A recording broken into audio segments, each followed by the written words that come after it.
little bit of an emotional topic, because I don't know if there's anything more frustrating as a business owner than trying to get your team to do something you need them to do.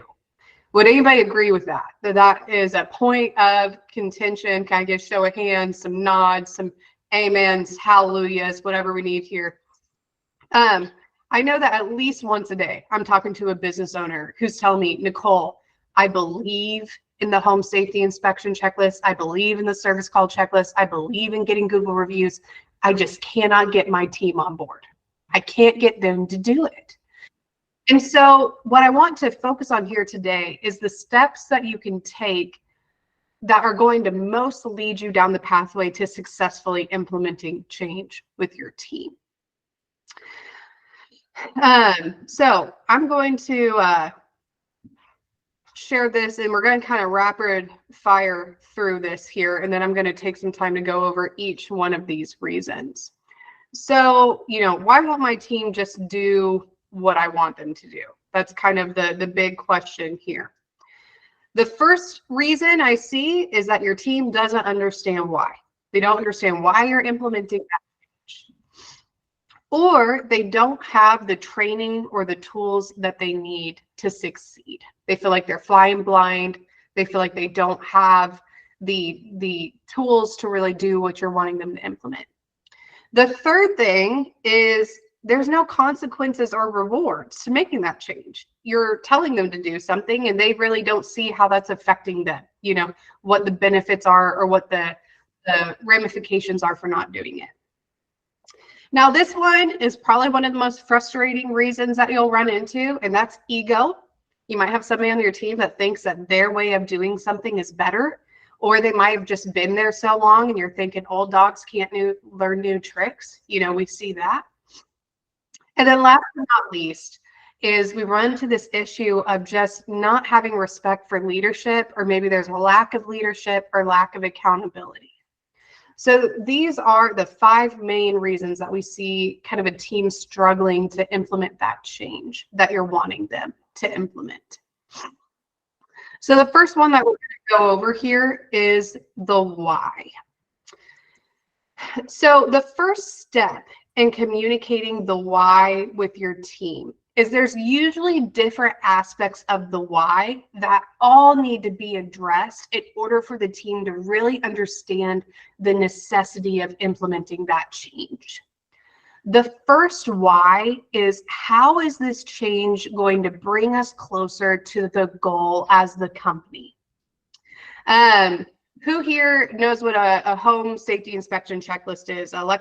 Plumbing safety inspection checklist, electrical safety. Does anybody know what that is? Show of hands. Yeah, I had a feeling a few of you in here are aware of what it is. I know that when I go over this with a client, they're all excited about it, but the next step is getting your team to actually implement that.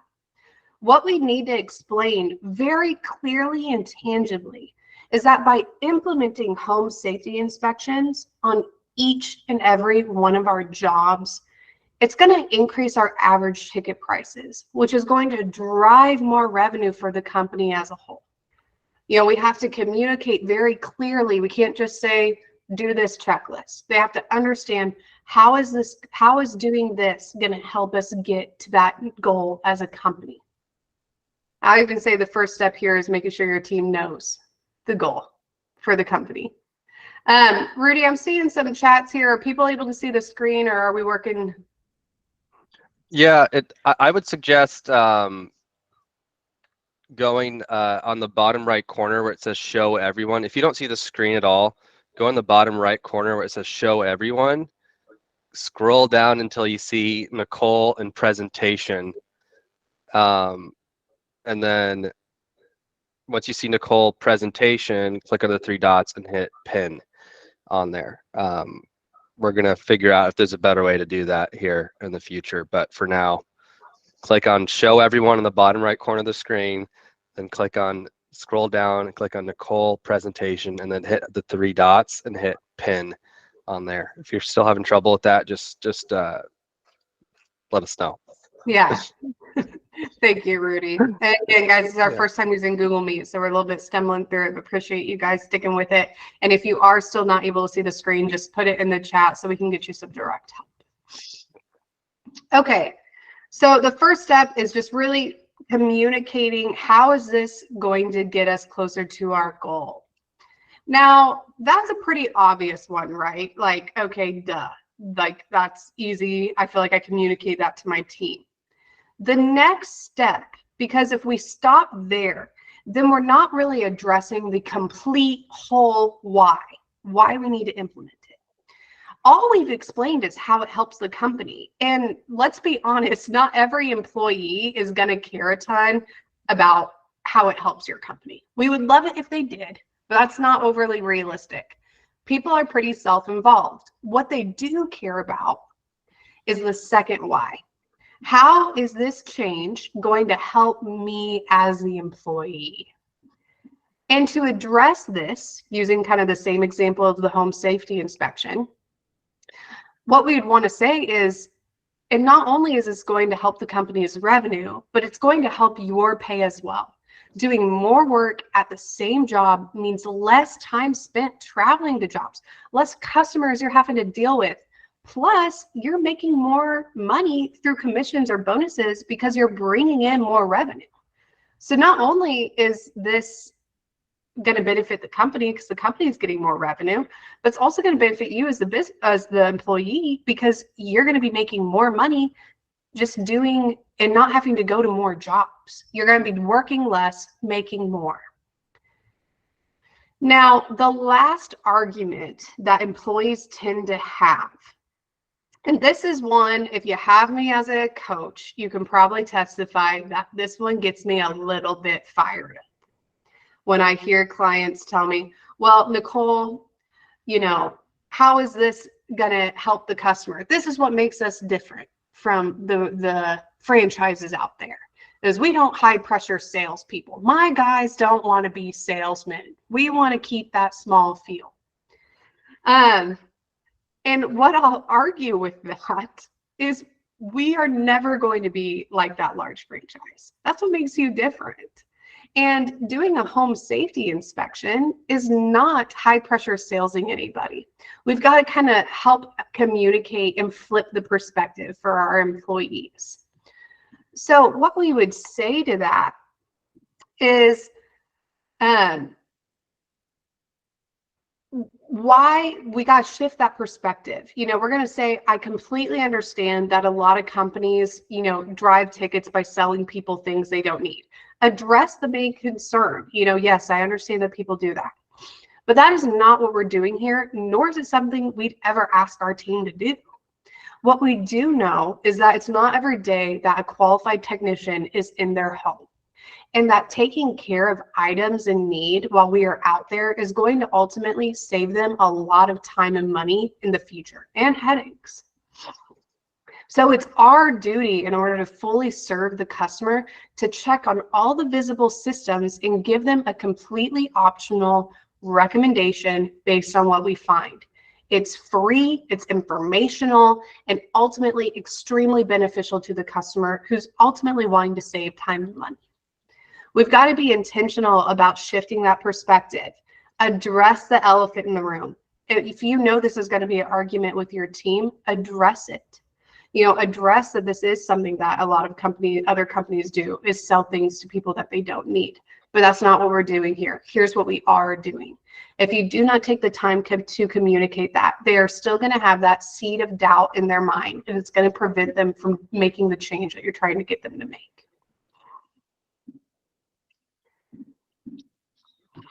Now, the last thing to the why is, what are the consequences if we do not make this change as a company? I would love to ask anybody here kind of in a business that's a little bit seasonal, maybe you're entering a little bit of a slower season, you know, if you could just raise your hand, give me a nod, you know, even unmute and say, I'm in Minnesota, we can't do anything right now because there's 6 feet of snow, you know, like totally understand, you know, that there are going to be slower seasons. And so, for example, if you are in one of those businesses or industries or areas of the country where things are a little bit slower right now, a great way to answer this question is really communicating what the consequences of inaction are. And so we've got to communicate to them, guys, right now, call volume's low, and there's not a ton that we can do about it. You know, we're doing everything we're supposed to do to increase that call volume, but it's just going to be a little bit of a slower time, which means we have to make the most of the leads that come in and of the jobs that we are serving. And so if we do not do home safety inspections, if we just go out and we're just collecting CERT trip fees, ultimately it's going to cause me to have to cut back hours. It's okay to communicate to your team honestly, you know, but what this will do is if we do start doing this, it's going to make sure that everybody stays busy, everybody's making good money, and it's ultimately going to set us up for the busy season. You have to make sure that you are taking the time to communicate every single aspect of the why when you're trying to get somebody to do something new. Any questions about that before I move on to our next step here? Feel free to unmute, fire away. We're feeling good. Love it. Rudy, I see you working over there. I appreciate you helping. Okay, so let's talk about the next step. The next step is going to be more around training, tools, accountability. Anytime I bring up training, team meetings, or implementing a checklist, I tend to get some resistance from clients. And it's because you guys are freaking busy. You're like, Nicole, this is just another freaking thing to put on my calendar and to do. I don't know if I have the time, and I don't know if it's worth taking the time out of, you know, being in the field to do these things.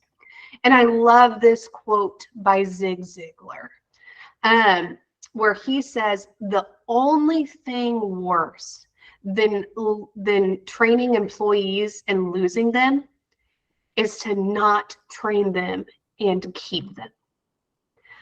I promise you that the consequences of not taking the time to train your team and to give them the tools that they need to succeed and to hold them accountable is going to cost you a lot more than taking the time to actually do it. And what does this look like practically? People are visual creatures. If you've asked your team, you can tell them all day, till you're blue in the face, to do something. But if they do not have the steps to do it, if they do not have a tangible reminder, checklist, something in House Call Pro that can guide them through it, if they don't have a script or an outline or flyers or one sheets, we can create so many graphics here at Redmond Growth that can help your team. If we do not have something visual that explains how they can present, you know, what the steps are to making this change, I promise you, you're going to run into a lot of issues. You're also going to run into people doing things different ways. We run into this issue at Redmond Growth all the time, where all of a sudden we're meeting as a team and Rudy's telling me he's doing something one way, and I'm saying, wait, you're doing it that way? I'm doing it this way.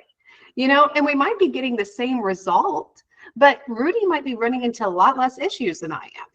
You know, and so getting on the same page, you got to have that checklist, that tool, something that's going to guide them. Not only is it going to build their confidence, but it's going to become a streamlined, consistent system that your company can rely on. The next step is weekly training. This can look different. This can be meeting with your team for a 15-30 minute daily huddle in the mornings, and then once a week you have an hour-long meeting where you go over training. I do see Arnold's Plumbing on here. Dale Eads. I know that on Fridays he brings in some coffee and breakfast to the team, I think donuts or something, and that's where they have a longer meeting every Friday where he's reviewing the numbers with them. He's letting them know what's going well, what isn't going well, what do we need to work on. You know, he's starting to build up one of his guys to kind of lead the crew so that he doesn't have to anymore. This is that guy's opportunity to learn how to lead a team, how to know numbers, how to coach from it. You've got to have that weekly training, and you need to be involved. You need to be the one leading that. unless you're pretty much out of the business and you've got somebody else in that role leading the crew. This is going to build their faith that you believe in the change that you're trying to get them to make. If you're just saying, hey guys, role play with each other about how you pretend one's you a customer and one's you tech and you're selling a home safety inspection, they're not going to have any idea what to do and they're going to feel really silly. And it might still feel silly, but you need to lead it. You know, if they see you buying into it, then they're going to be a lot more likely to buy into it. It's also opportunity for feedback. And I'm not going to get too in the weeds here about weekly training, guys, because we have at least 3 group calls about weekly training and weekly meetings. And so if you feel like this is an area you struggle in, let your coach know. We will send you a lot of resources to get better on it. My job here today is letting you know that if you are not doing weekly training, you're going to have a lot less of a chance of getting your team to implement change. This is a very important step and tool to getting them to implement the change for good. This is an opportunity for feedback, for enhancements, for accountability. One thing that Tim Redmond, who is our CEO and is a very patient man with us, and consistently reminds me whenever I'm getting frustrated that people need 1,000 nudges. I'll say that again. People need 1,000 nudges. And you, as the leader of the company, are the one who's supposed to be nudging them. They need to hear it from you. And there's got to be patience and there's got to be grace that comes with it. We can't be frustrated every single time, you know, but if we are not consistently reminding them during a daily huddle, during a weekly meeting, if we aren't consistently saying, hey, this is what we're focusing on, this is what I need you guys to do, this is where you turn it in, this is where I'm going to be holding you accountable. If you're not doing that ongoing accountability, you're not going to see the results you want. And I know that everybody here is a believer in accountability because you're working with Redmond Growth. That's what we do for you, is hold you accountable to making the changes you need to make the business grow. And so just like how you come to us for that accountability, you need to be that accountability for your team. Any questions? You know, covering a lot, rapid fire, moving through. Okay. Now, the next step is consequences and rewards. This tends to be the first step that people want to jump to. You know, Nicole, I told them to do the home safety inspection. They're not doing it. So now I need to punish. Or it's the first thing of, well, maybe if I give them a little bit of a bonus for doing it, they'll do it. You know, this tends to be the first thing that people want to jump to. But I put it third intentionally because you've got to communicate the why. You have to give them the tools. You have to train them, and you have to have the ongoing accountability. And then if we're still getting in action, we have to implement the consequences and the rewards. This isn't the first thing you need to jump to. This is in addition to the other things we've already covered. I have an example here of carrots and sticks. So the consequences and rewards for an action should only be explained after we've addressed everything else, you know, that we've already gone over. Bobby with Bobby Blue Plumbing, are you here? If so, could you unmute for me and just give me a hello? Yes, I'm drinking my matcha. It's 7 a.m. and I'm here. I'm here. Can you hear me? Yes, I can hear you. Bobby, could you kind of explain? So the other day, Bobby's been trying to implement home safety inspections with his team. And the other day you told me, you know, that you've been incentivizing with bonuses and you really weren't getting a ton from it. What did you do to get your team to do home safety inspections? Could you explain that for me? So basically I have like 4 things. They got to take pictures, they got to do the home safety inspection, they got to do their checklist, and they got to do their options. So I got those 4 things. And so I told them, and I told them yesterday, on Tuesday, I told them, I go, guys, this is your last chance right here. When I got married, I told my pastor said, when I walked up to marry my wife, he goes, this is your last chance to leave, right? He's telling me this is it. And I didn't leave. Obviously I got married, but, you know, but I told my guys that, and I go, look, this is your last chance. I go, from here on out, it's any one of those 4 things that's missing is $10 for each one per job that's missing, I'm gonna take from you. And then for my manager, I'm gonna take $10 from him too. So he's holding you guys accountable, you know, for the worst guy, whoever's doing the worst, he's getting hit $10 for each of that too. So that day and the next day, now they're finally doing everything. They're doing all of them, you know. So it's possible. I've been struggling with it, you know. I get one guy that does it, the other guy doesn't do it, you know. But finally, $10 thing, you know, per. And I told him that's it, you know. And so. And you'd already tried bonuses, right? You'd already tried implementing bonuses, and it wasn't getting the results you needed. Yeah, just consequences needed, you know. Yes, Bobby, I so appreciate you sharing that, because that is the whole concept here of carrots and a stick. It's the pain and pleasure principle.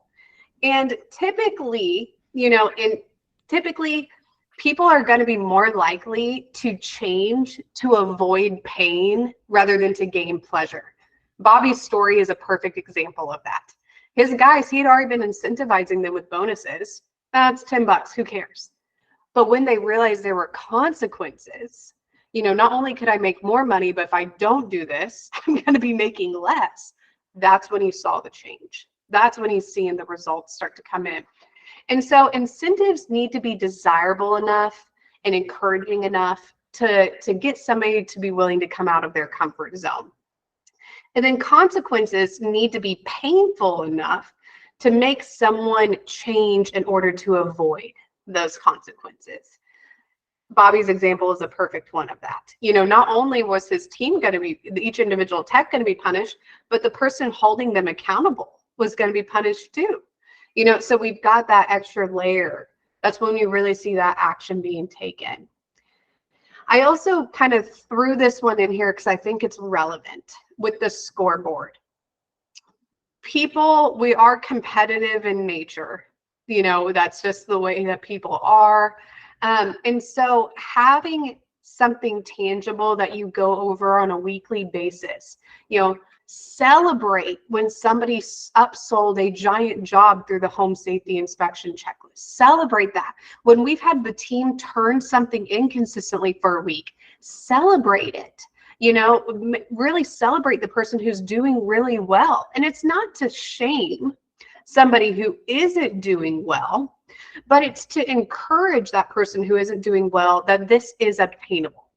This person has the same tools that you do, and they look at how much bonuses they're making, look at how much they're bringing in for the company. You know, you can do it too. In the same vein, we're not publicly shaming people. We're not sticking them in a corner, making them wear a cone. We're not doing anything like that. But consequences cannot be empty threats. We can have grace to an extent.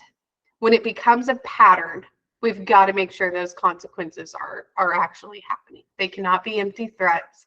You've got to make sure, and even if that means that somebody needs to be a little bit of the sacrificial lamb, maybe somebody needs to be the one who gets that $10 penalty or whatever it is, for everybody else to really buy in and see that this is real. This is my reward. This is my consequence. To validate, I don't know. I think this is relevant. I remember back when I worked at Sam's Club 5-6 years ago. I'd like to consider myself, you know, someone that the bosses, you know, enjoyed having around, someone who got their work done. That week was the one week that corporate decided to say, hey, anyone that has overtime, let's write them up. Turns out I had 2 minutes overtime that week, and I got a write-up. I was like, are you kidding me? That's not very motivating. But here's the moral of the story, is that even though, you know, those rules were enforced, I should have known better. It was really stupid, but the manager was just telling me, hey, I'm sorry, I just have to do this, and it's just the rules, just making it black and white. And, you know, honestly, I told him, it's okay, I get it. I just go ahead and, you know, do what you got to do, and we'll move on. It's not a big deal.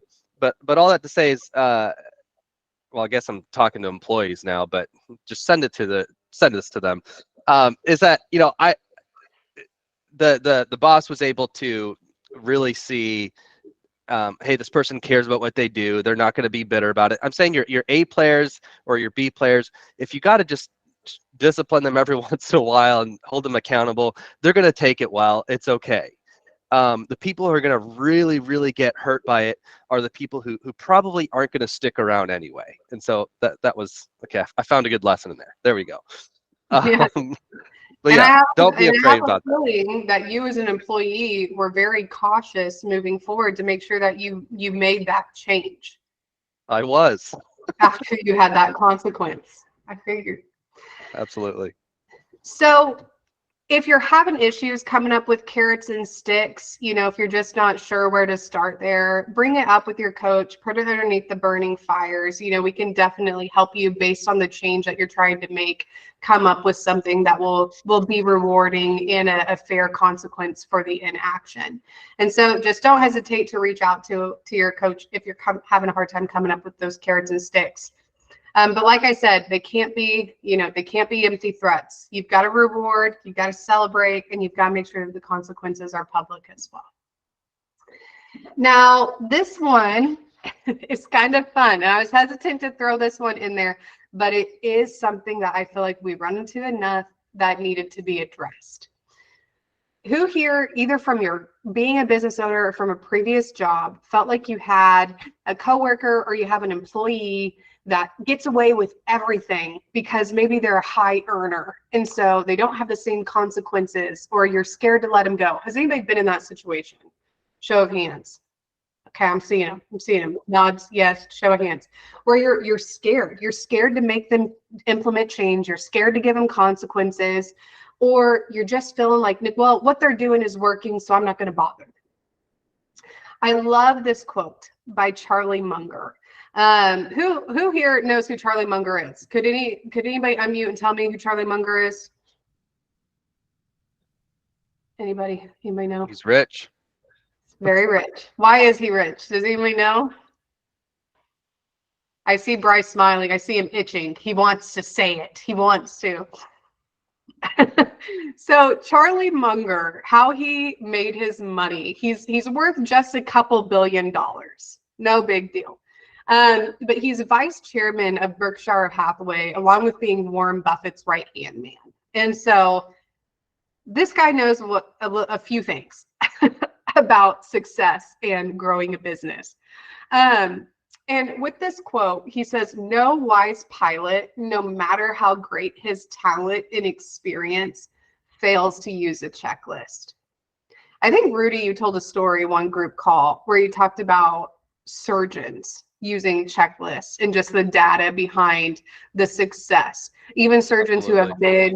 who have been in the industry for years, decades, that the ones who used a checklist were having a lot more success in their surgeries, or a lot less Deaths, I think bottom line. Yeah, deaths from surgeries. Even a 3-step checklist that Yes. most refused because they were initially too good enough to use. So yeah, go for it. Yes, exactly. I know that if I'm going into surgery, I sure as heck want my surgeon following some type of checklist or outline. I want somebody there holding him accountable to the steps that are needed to be taken. And so I just want to start this slide off with that. No one is above a checklist. Nobody is above growth. Nobody is above training. Nobody is above making change. And if you have somebody on your team who feels like they are, I will also say one bad apple / attitude can absolutely spoil a bunch. I promise you that the revenue that person is bringing in is not worth the poison that they are sowing into your team. If your team is feeling like somebody is above the rules, is above making the change, I promise you that resentment is being built. I also promise that if you're forcing somebody to make change who has this ego, who has this attitude, that they are spreading poison amongst your team about how silly it is, how they don't want to do it, even if they're verbally telling you, oh yeah, boss, I got it, I'll do it. I promise you that their attitude in the field is different. And if you have them with a helper, if you have them around any of your other guys, I promise that he's whispering into them.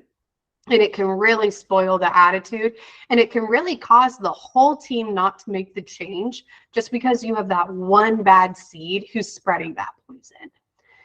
And so if you're in that situation, I'm not telling you today, go out there, get rid of them, fire 'em. That's not what I want you to get from this. Maybe that is the right move. But if you feel like you're in that position and you don't know what to do, I'd really encourage you talking to it with your coach, and seeing, you know, if it would be worth letting him go. What I will say, and if you're one of my clients, you've heard me say this before. If you've had a come to Jesus meeting with this employee, you really heard them out, you tell them that they're not above the change that everybody else is making, you know, if you've given them the consequences, if you've followed all of these steps and they're still not making the change, then you've done everything you can as the employer to really fix the problem. But ultimately, it's up to them to change their attitude. And if they are incapable of doing that, you can pretty confidently let that person go. Make sure that you can be very confident in that decision, that you've tried everything you can. Because here's the deal. If Charlie Munger isn't above following a checklist, then who the heck do they think they are if they think they're above it? And so just want to encourage that. Like I said, don't go out today and just be fired willy-nilly. But if you feel like that might be you, you're in that situation, you know, let your coach know. We'll work through it with you. Now, I've got a bonus reason. I know we've covered the 5, but when I put these slides together, I really realized that this is the most common reason. And so we've got a bonus reason. And that is, you are in your own way.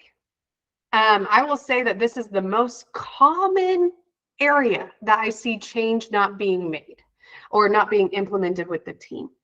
Is that you as the business owner are in your own way. And what I mean by that is that you're not wanting to take the time to train your team, or you're not feeling confident in your ability to train. You know, maybe there's some insecurity there. Maybe you're saying, Nicole, it's been so long since I've been in the field, I don't know if even I would want to make this change. You know, it might be you getting into your own way here, your confidence or your lack of wanting to train, or your belief in the system. You might have fear of losing people. We just talked about that, you know, feeling like you're held hostage by somebody. You might be scared, Nicole, if I implement this change, what if I lose everybody and then I'm back in the field and all this growth, I've, you know, 2 steps forward, 1 step back. You know, maybe you have that fear and that's really holding you back from holding your team accountable. Maybe you just really don't believe that the change is worth it. If that's the case, I would talk to your coach, because I'm sure we've got 15 testimonials from clients about how the change is worth it. But ultimately, we know change is hard. It's hard and it's scary. If you feel like, if you aren't confident in the change that you're wanting your team to make, I promise you, when you're telling them to make that change, you are projecting your insecurity. You know, if you're not fully confident in it, you're not going to project that confidence, and they're not going to be confident either. And so if you feel like that's you, talk to your coach about it. Let's talk about how we can fix that.